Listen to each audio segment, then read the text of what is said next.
बच्चों आज हम पढ़ेंगे पाठ 5 रहीम के नीतिपरक दोहे।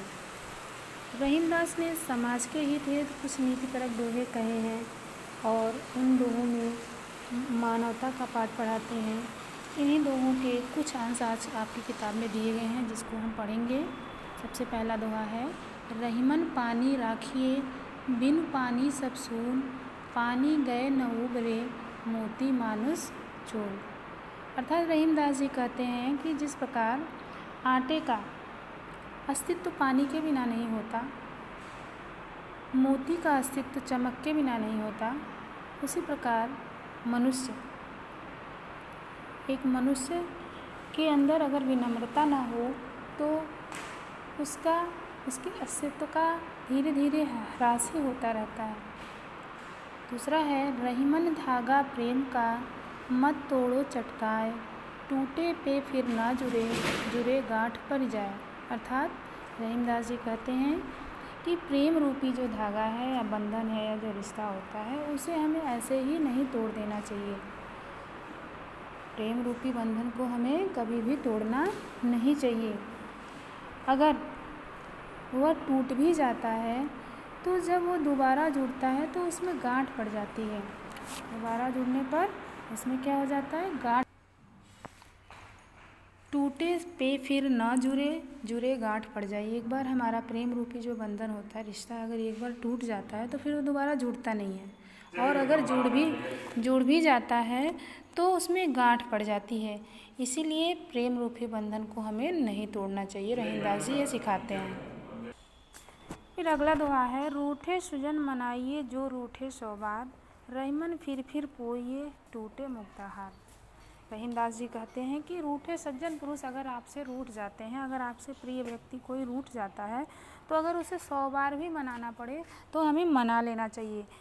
उसी प्रकार जिस प्रकार मोतियों की माला टूट जाने पर हम बार बार उसको पिरो लेते हैं, उसी प्रकार हमें सज्जन पुरुष को अगर कितनी बार भी वो हमसे रूठ जाए उन्हें हमें मना लेना चाहिए। अगला है, वे रहीम नर धन्य हैं पर उपकारी अंग, बाटन वारे को लगे चेव मेहंदी के रंग। वे रहीम नर धन्य हैं जिसके उपकारी अंग। रहीमदास जी कहते हैं कि वे रहीम नर धन्य हैं पर उपकारी अंग, जो उपकारी लोग होते हैं वे धन्य होते हैं। उसी प्रकार जिस प्रकार मेहंदी बांटने वाला व्यक्ति यानी उपकार बांटने वाला व्यक्ति, मेहंदी का रंग भी उसके हाथ में लग ही जाता है, उसके उपकार का उसके ऊपर असर आ ही जाता है।